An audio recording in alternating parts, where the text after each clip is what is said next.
Right friends, welcome back to Capsule-2 for 38th week. We are discussing about URI attack and what are the alternatives. During part 1, we deliberated on India-Pakistan relations since Kargil War of 1999 and seesaw relations during the past 2 years. At the same time, how the world views Pakistan, what are the diplomatic options, what are the military options. And in this capsule, we are going to deliberate on economic options and what is the way out. So these are the issues we are going to deliberate in part 2 and look at what are the economic options. The first and the foremost is withdrawing most favored nation status given to Pakistan. Second one is termination of Indus Water Treaty of 1960. Then withdrawing from SAFTA, South Asian Free Trade Area Agreement, and the last one is imposing economic sanctions against Pakistan by the major world nations. So these are the economic options available for India, and let us look at the most favored nation status. You may ask, what is meant by most favored nation? This is nothing but a general commitment given by the countries to the World Trade Organization as per the Article 1 of a General Agreement on Tariffs and Trade. All of you are familiar with GATT. As per Article 1, every member country is required to offer MFN status to all other members. Each member country is required to offer most favored nation status to all other members. It doesn't mean that we are showing favoritism to one country. It actually indicates that non-discrimination among other members. So, the trade access should be non-discriminatory and exceptions can be there. Exceptions can be for free trade area members as well as some poorer countries. There are exceptions. If you leave those exceptions, then all the member countries should have equal access to trade, non-discriminatory access to trade. That is the actual meaning of most favored nation status. That is not giving any special privilege to one particular country. It is in fact ensuring non-discrimination status as far as trade is concerned. And India has given most favored nation status to Pakistan in 1996, but Pakistan has not given the status to us till date, and there is one clause, that is the security exception clause, based on which most favored nation status can be withdrawn. There is one clause, that is security exception.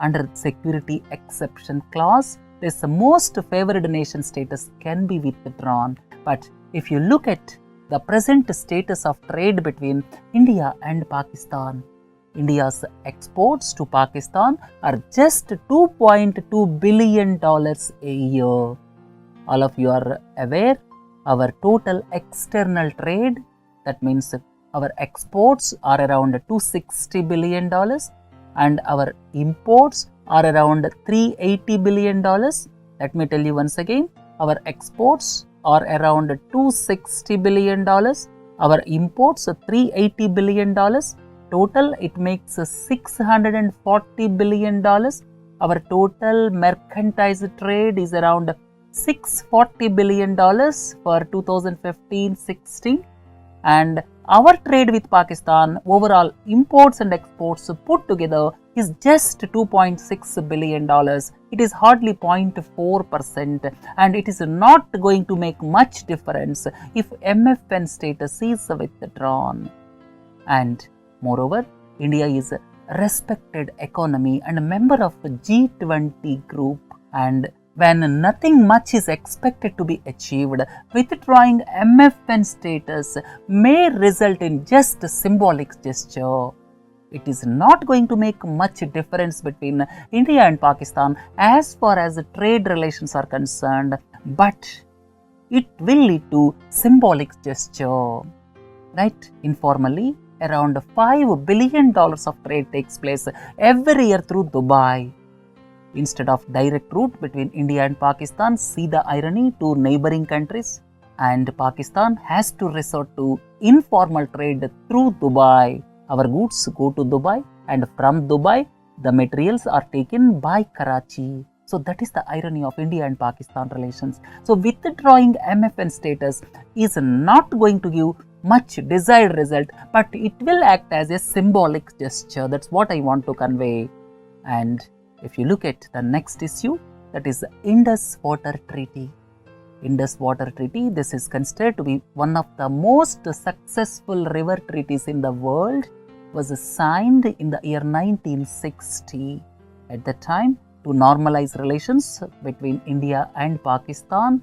In fact, Pakistan was benefited more than India as far as this Indus Water Treaty is concerned. When you look at the tenure of Pandit Jawaharlal Nehru, two important issues comes to everybody's mind. One is Pandit Jawaharlal Nehru referred the issue of Kashmir to United Nations. That was considered to be the biggest mistake. And during his tenure, Indus Water Treaty was also signed, and it gave more benefits to Pakistan, and that was considered to be the second mistake of the tenure of Pandit Jawaharlal Nehru. And this Indus Water Treaty was signed on 19th September 1960 when our Prime Minister was Jawaharlal Nehru and President of Pakistan was Muhammad Ayub Khan. Here, waters of eastern rivers are exclusively allocated to India. Here, please look into this map. Eastern rivers are Ravi, Beas, Satluj. These three rivers are kept for exclusive use of India, and three western rivers are Indus, then Jhelum, Chenab. Jhelum, Chenab, Indus. These three rivers are kept for the use of Pakistan. India has to allow the flow of waters of western rivers except for non-consumptive use. If a hydroelectric power project is constructed, then water will be ultimately let off. That is non-consumptive use. Water will be impounded to generate hydropower, and that is a non-consumptive use. If water is used for irrigation purpose, that is consumptive use. So, western rivers are meant for Pakistan, and India can use them for non-consumptive purposes. And at the same time, for western rivers, India was permitted to construct storage of water up to 3.6 million acre feet for various purposes. And to ensure the treaty a success, India and Pakistan have each created a permanent post of Commissioner for Indus Waters. India created Commissioner for Indus Waters. At the same time, Pakistan also created Commissioner for Indus Waters, and both put together constitute the Permanent Indus Commission. And here, if any dispute is there, that is possible through a neutral expert or through negotiators or through the court of arbitration. If the issues are not able to settle by the Permanent Indus Commission, then the matter can be referred to neutral expert or negotiators or court of arbitration.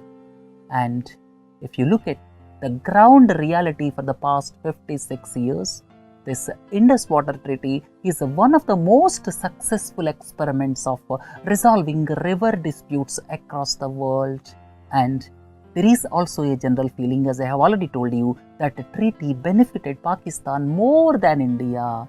And Jammu and Kashmir also got a feeling that more benefit was given to Pakistan because of Indus Water Treaty. And as per the Indus Water Treaty, though western rivers are nominated for exclusive use of Pakistan, but India can use them for non-consumption purposes. But if you look at the problems India faced, I have listed out some problems here. Pakistan is objecting to run-of-the-river hydroelectric projects also. First one is Baglihar project. Baglihar project is on Chenab River. Please don't forget, when someone talks about Baglihar project or Ratle project, these two are on Chenab River. And if someone talks about Kishan-Ganga project. This is on Kishan-Ganga river or Neelam river as it is called in Pakistan, and Kishan-Ganga or Neelam, this river is the tributary of Jhelum, please don't forget. And now people are talking about a Tulbul project or Wular barrage. This is on river Jhelum. So these things please don't forget. If someone talks about Baglihar or Ratle, they are on Chenab river.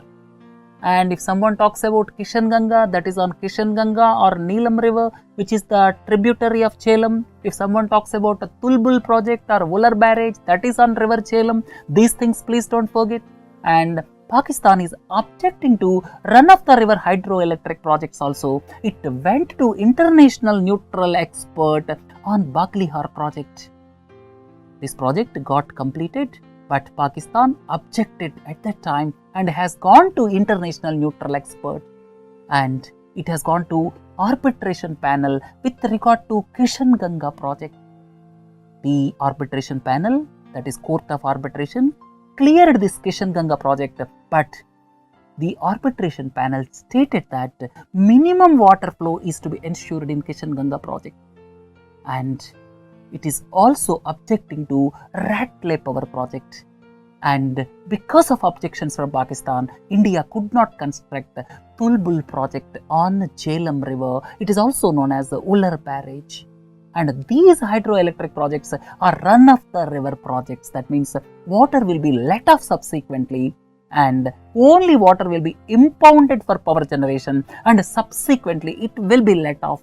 But Pakistan is trying to create problems even for this type of projects also. And incidentally, Pakistan is coming up with mega hydroelectric projects in Gilgit-Baltistan region. I have given some examples here. One is a 7,100 megawatt Bunji Dam.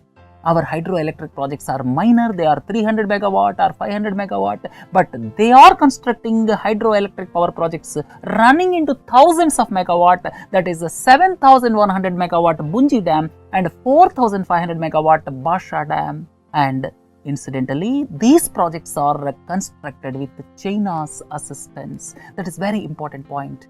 So, the final conclusion is Pakistan is objecting to our legitimate use of western rivers waters for non-consumptive purpose with construction of hydroelectric projects. And what will happen if India withdraws from Indus Water Treaty 1960? India may have to spend more money to impound water, and the resultant dividends are not clear. People are talking about constructing more projects and obstructing flow to Pakistan. We have to spend more money and it will unnecessarily vitiate the atmosphere, and this may lead to further escalation of terrorism in Kashmir Valley, and Pakistan is indirectly behind the escalation of violence in Kashmir Valley. And at the same time, if water supply to Pakistan is affected, Pakistan most likely may get sympathy from across the world, and India's stature is entirely different from that of Pakistan, and it will downgrade our status. And as per Shimla agreement, Kashmir issue is to be settled bilaterally, but with withdrawal from Indus Water Treaty, then what will happen? There is every likelihood that Kashmir issue may become re-internationalized. So overall, withdrawing from water treaty may not be a wise decision, but undoubtedly review is very much essential if one looks at the excessive benefits given to Pakistan. So Indus Water Treaty needs a review, but it should not be abrogated. Because of the reason, it will lead to more sympathy to Pakistan and it will downgrade our status. Next one is withdrawing from SAFTA. SAFTA is South Asian Free Trade Area Agreement, which was signed during 12th SAARC Summit in Islamabad in January 2004. Our Prime Minister Atal Bihari Vajpayee visited that summit, and during the past 10 years, bilateral trade increased only from $0.6 billion to $2.6 billion. It is hardly 0.4% of our total trade with the world. And Pakistan also not really interested in increasing the trade, as informal trade through Dubai route is much more higher than the actual trade directly. And withdrawing from SAFTA may not make much difference. I have listed out various economic options, and what are the repercussions. And now let us look at the final word. There are no easy answers to come out of this crisis, as we cannot change the neighbors. Then reduce diplomatic relations to the barest minimum level and raise the issue of cross-border terrorism in every possible forum across the world, basically to isolate Pakistan. Then pressurize countries to impose economic sanctions against Pakistan, though it looks most unlikely to give desired result in the short term. Highlight the issue of Balochistan in each and every forum and human rights violations there, and increase the surveillance across line of control. Here, one important aspect is how the infiltrators are coming across international boundary as well as line of control. The surveillance system is to be increased by using high-tech surveillance tools, because nowadays technology improved a lot. On 24/7 basis, we can keep surveillance with the laser fencing and by using high-tech surveillance systems. So entire border is to be kept under surveillance on 24/7 basis. That is on real-time basis. It is to be monitored from central control room. This is one important aspect. Then if you look at the next issue, try to strengthen regional gatherings like BIMSTEC. You are all well aware BIMSTEC is the grouping of the countries around Bay of Bengal region, and try to have more economic linkages with this BIMSTEC countries. That is one important point. Second one is develop BBIN corridor. You may ask, what is a BBIN corridor? BBIN corridor is basically connecting 4 countries, that is India, Nepal, Bangladesh, Bhutan. That means towards eastern part of the country, develop more linkages. Other one is expedite BCIM economic corridor. BCIM economic corridor, please look into this slide, that runs from Kolkata to Kunming through Dhaka. Then another important aspect is complete trilateral highway as early as possible. Trilateral highway, please look into this slide. This connects Manipur in India with Thailand. Please look into this slide. So try to expedite these projects so as to isolate Pakistan. Then stop China-Pakistan economic corridor urgently as it passes through Gilgit-Baltistan region. Raise the issue in the world forums. At the same time, strike a chord with countries like Russia and China, because they also need India for their economic growth. Not only that, but for cooperation, coordination in various sectors, because no country can live in isolation now. We have already signed a LEMO with the United States of America and pressurize United States of America to snap ties with Pakistan. And United Nations should be pressurized with regard to cross-border terrorism, and not only that, but also to define terrorism, and at the same time to pass a CCIT, that is a Comprehensive Convention on International Terrorism. So these are the options left for India so as to tackle Pakistan, because Pakistan is our neighboring country that will continue to be neighboring country, and the options are to isolate Pakistan in front of the world community. So, isolating Pakistan and raising the issue of cross-border terror and pressurizing United Nations to define terrorism, to pass a comprehensive convention on international terrorism, and at the same time striking chord with United States of America, European Union, Russia and China to isolate Pakistan. So these are the issues left in front of India, and in my personal opinion, attacking Pakistan militarily or coming out of Indus Water Treaty may not give desired purpose, and they may further lead to re-internationalization of